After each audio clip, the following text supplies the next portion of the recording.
కామేశ్వరరావుకి భార్య పోయి చాలా కాలం అవుతుంది. ఉన్న ఒక్కగానొక్క కొడుకు విదేశాల్లో చదువుకుంటున్నాడు. ఓ రోజు కొడుకు కోసం ఒక మంచి సంబంధం చూశాడు. కొడుకుకి ఫోన్ చేద్దాం అనుకునే లోపలే తండ్రికి కొడుకే ఫోన్ చేశాడు. ఒరే, నీకు నుండి నూరేలురా, ఇప్పుడే నీకు ఒక శుభవార్త చెబుదామని ఫోన్ చేస్తుంటే ఇంతలో నువ్వే ఫోన్ చేశావు అని అన్నాడు. ఏంటి నాన్న, అసలు ఆ శుభవార్త అని అడిగాడు కొడుకు.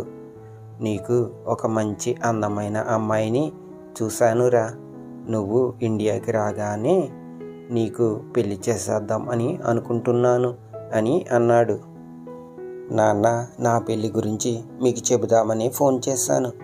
నేను ఇక్కడ ఒక అమ్మాయిని ప్రేమిస్తున్నాను అని అన్నాడు కొడుకు. కొంప తీసి అక్కడ తెల్ల పిల్లని ఏమైనా పట్టావా ఏంట్రా? లేదు నాన్న, తెల్లగానే ఉంటుంది, కానీ మన దేశమే ఆమెది. వాళ్ళ నాన్న నన్ను కాదని వేరే ఒక అబ్బాయికి ఇచ్చి పెళ్లి చేస్తుంటే తప్పనిసరి పరిస్థితిలో నేను ఆమెని పెళ్లి చేసుకోవాల్సి వచ్చింది అని అన్నాడు. ఒరే, చివరికి పెళ్ళి కూడా చేసేసుకున్నావు అన్నమాట. సరే, ఇంకేం చేస్తాం, ఒక్కగానొక్క కొడుకువి, నీ సంతోషం కన్నా నాకు ఇంకేం కావాలి? అయితే సరే, ఆ అమ్మాయిని తీసుకుని ఇండియాకి రారా అని అన్నాడు తండ్రి. నువ్వు ఇచ్చిన షాక్ నుండి కోలుకోవాలంటే విదేశీ మందు వేయాల్సిందే, వచ్చేటప్పుడు పట్టుకునిరా అని అన్నాడు. ఓ రోజు కొడుకు భార్యని తీసుకుని ఇండియాకి వచ్చాడు. కోడల్ని చూసిన మామగారు ఒక్కసారిగా షాక్ అయిపోయాడు. పడితే పట్టాడు, కానీ సరైన పిల్లని పట్టాడు వీడు. ఎర్ర జాంపండులా భలే ఉంది పిల్ల, అందుకే వీడు దీన్ని వదులుకోలేకపోయాడు. సరే, ఇంతకీ మీకు ఆ కార్యం జరిగిందా అని అడిగాడు. లేదు నాన్న, హడావుడిగా పెళ్లి చేసుకున్నాము, ఇంకా అలాంటిదేమీ కాలేదు అని అన్నాడు కొడుకు. సరే అయితే అని పంతులు గారిని పిలిపించి మంచి ముహూర్తం పెట్టిస్తాను అని పంతులకి ఫోన్ చేశాడు. పంతులు వచ్చి చూసి ఈ రాత్రికే దివ్యమైన ముహూర్తం ఉంది అని అన్నాడు. అప్పుడు తండ్రి ఫ్లవర్ డెకరేషన్ అతనికి ఫోన్ చేశాడు. డెకరేషన్ అతను వచ్చి మంచమంతా పూలతో అలంకరించాడు. అప్పుడు తండ్రి కొడుకుతో, అమ్మాయి గదిలోకి రాగానే తొందరపడి ముందే చెయ్యకు, ముహూర్తం సమయంలోనే ఆ పని పూర్తి చెయ్యాలి అని చెప్పి వెళ్ళిపోయాడు. తర్వాత సిగ్గుపడుతూ పాల గ్లాస్ తీసుకుని గదిలోకి వెళ్ళింది. లేచి నించున్నాడు. తను మాత్రం వెళ్ళి మంచం మీద కూర్చుంది. అదేంటే, నీకేమీ తెలియదు, ముందు భర్త ఆశీర్వాదం తీసుకోవాలి అని అన్నాడు. సరే అని కాళ్ళకి నమస్కారం చేసింది. పాలు తాగటం పూర్తయిన తర్వాత కబుర్లు చెబుతూ కూర్చున్నాడు. అబ్బా, ఇంకెంతసేపు అని అంటుంది. ఆగవే, ముహూర్తం సమయం రాని అని అన్నాడు.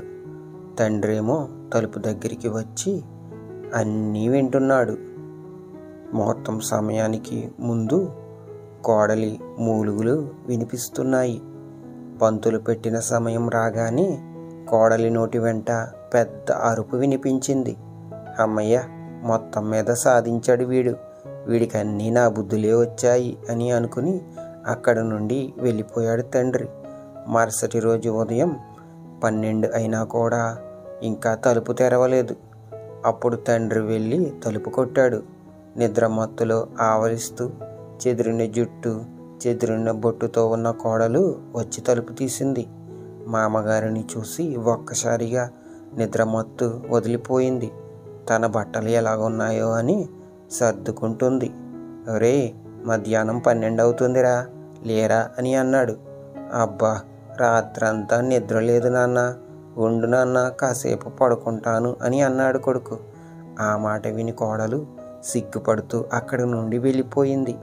టిఫిన్ చేసి పడుకుంది కానీ లేరా, మళ్ళీ సాయంత్రానికి ఓపిక కావాలి కదా, లే అని అన్నాడు. వెళుతున్న కోడలి వైపు చూశాడు. తెల్లగా ఉండే కోడలి ఒళ్ళంతా ఎర్రగా కందిపోయి ఉంది. అలా ఆ 3 రాత్రులు ఎంతో సంతోషంగా గడిచాక ఓ రోజు కొడుకు తన భార్యతో, డార్లింగ్, ఈరోజు సాయంత్రం నా స్నేహితుడి పెళ్ళి ఉంది, బయలుదేరు, పెళ్ళికి వెళ్దాం అని అన్నాడు. అయ్యో, నేను 3 రోజుల పాటు ఎక్కడికి రాకూడదండి అని అంది. అయ్యో అలాగా అని అప్పుడు బయటికి వెళ్ళి 2 మెత్తటి ప్యాకెట్లు కొనుక్కుని తీసుకొచ్చి ఇచ్చాడు. సరే అయితే నేను వెళ్ళి వస్తాను, నువ్వు జాగ్రత్తగా ఉండు అని పెళ్ళికి వెళ్ళిపోయాడు. ఇంతలో చీకటి పడింది.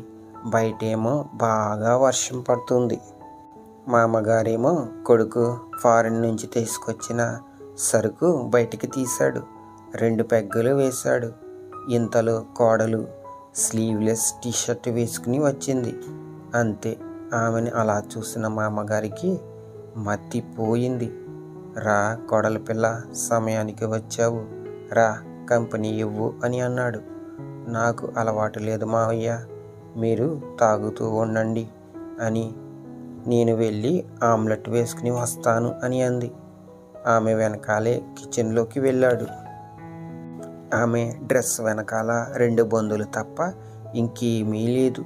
చొంగ కారుస్తూ వెనక భాగాన్ని చూస్తూ ఉన్నాడు. వెనక్కి తిరిగి చూసిన కోడలికి మాడిపోయిన మూకుడు ముఖం వేసుకుని తెల్ల గెడ్డంతో ఉన్న మామగారిని చూసి కంగారు పడింది. నా కొడుకు నిన్ను బాగానే చూసుకుంటున్నాడా అని అన్నాడు. బాగానే చూసుకుంటున్నారు మావయ్య అని అంది. నీకు ఏ లోటైనా సరే మొహమాటం లేకుండా అడుగు, నేనున్నానుగా, తీరుస్తాను అని అన్నాడు. మావయ్య గారు, మీకు బాగా ఎక్కువైంది, పొద్దున్న మాట్లాడుకుందాం, వెళ్ళి పడుకోండి అని అంది. బయటేమో బాగా వర్షం పడుతుంది. ఇలాంటప్పుడు నేను ఒంటరిగా ఎలా పడుకోగలను? కాబట్టి అందుకని నువ్వు అని అన్నాడు.